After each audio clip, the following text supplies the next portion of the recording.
One of the sites we visited during the excursion of the World Neolithic Congress was the site of Çakmaktepe. Now this is a site west of Ceburj that I actually knew very little about. It's received a lot less publicity than some of the other Taştepeler sites. It turns out that it occupies kind of a windswept hill, and it has a much less depth of deposition than the other sites. In fact, the remains are very shallow. So that makes it easy to get fairly wide exposures of the architecture without having to remove a lot of sediment. Of course, that also means there's less preservation, but it's still an extremely interesting site, and I think you'll agree with me that it helps us understand these sites a lot better.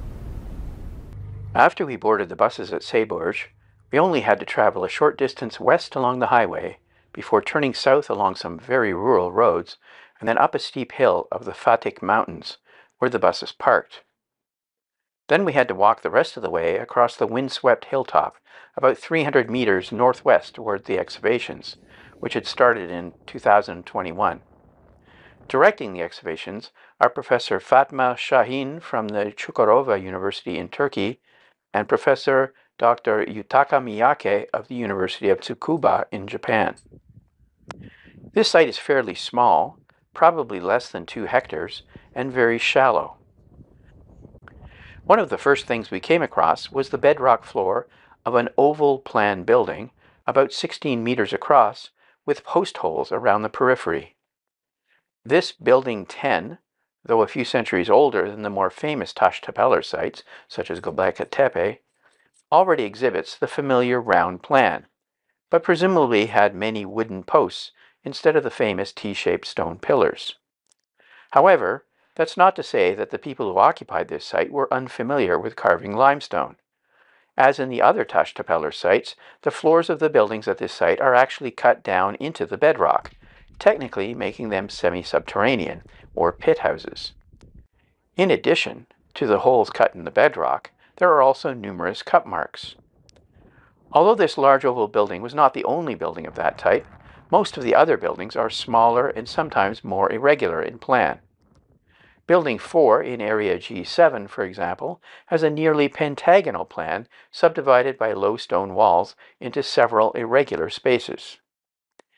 Most of the smaller buildings were roughly circular, 4 or 5 meters in diameter, with low stone walls on the perimeter and presumably a superstructure built of wood and other perishable materials. Again, these seem to have been semi-subterranean and often show cut marks in their bedrock floors, perhaps for breaking nuts or something like that. In some ways, these are similar to the round buildings that occur at some Natufian late Epipaleolithic sites in the southern Levant, such as Ain Malaha or Ainan in northern Israel, shown here.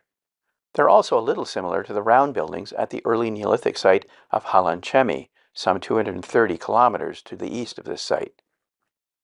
Other grinding equipment also appears in some of the buildings, including the probable mortar shown here.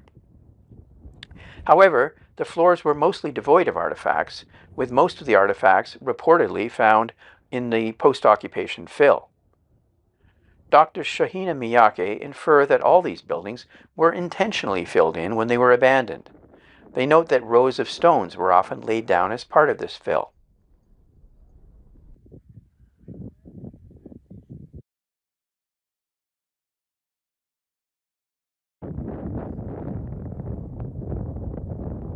While walking around the excavation areas, I couldn't help but notice that there was a very high density of lithics on the ground, including both unretouched flakes and occasional tools. The quality of all this flint is excellent, very fine-grained and with very attractive red and brown colors. Reportedly, the flint comes from 2 nearby sources. One large flake I picked up had a very strong patina on its dorsal flake scars and much less patina on the ventral surface, leading me to suspect that it may have been struck by the site's Neolithic inhabitants from a much older Paleolithic core that they had picked up in the vicinity. Otherwise, all of the artifacts at this site point to a date in the early pre-pottery Neolithic A, or perhaps even the late Epipaleolithic, making the site a predecessor to sites like Karahan Tepe and Göbekli Tepe, and much earlier than nearby Ceburj. The lithic assemblage includes awls and drills, projectile points of both Nemric and Khiamian types, lunates or crescents reminiscent of the late Epipaleolithic, and sickle elements that indicate that the site's inhabitants were likely both hunting and harvesting wild cereals. Stone adzes at the site, meanwhile, could have been used to cut and trim the posts set into the post holes, or perhaps even to shape some of the limestone blocks seen at the site. Interestingly, the excavators found skulls of oxen, or wild cattle, wild sheep, and onagers, or wild donkeys, at the bases of the walls of Building 15, a large oval structure similar to Building 10, and apparently placed there deliberately after first being burned at some other location. Other faunal remains from the site include oxen, wild boar, gazelles, and rabbits, and it's possible that many of these, especially the gazelles, were hunted with the so-called desert kites that occur in large numbers in this region. These are funnel-like arrangements of stones used to steer the animals into traps where hunters awaited them. Another interesting feature was a sort of stone box on the southern periphery of Building 10. It's about 1.5 meters in width and of uncertain function. The excavators also found quite a few colored stone beads and fragments of stone vessels, a conical stamp, perhaps used for stamping an ink design on hide or textile, and one unusual shaft straightener, decorated with what might be a hunting scene. It shows 3 running animals, possibly gazelles. Surveys have indicated that there are many early Neolithic settlements in the vicinity of Çakmaktepe, in addition to those desert kites I mentioned. One of the things that makes this site so important is that it helps to document a somewhat gradual development from simpler round structures cut into bedrock but with wooden posts and superstructures to the more spectacular round structures with massive T-pillars at sites like Göbekli Tepe and Karahan Tepe. In other words, those sites did not just suddenly arise out of a vacuum.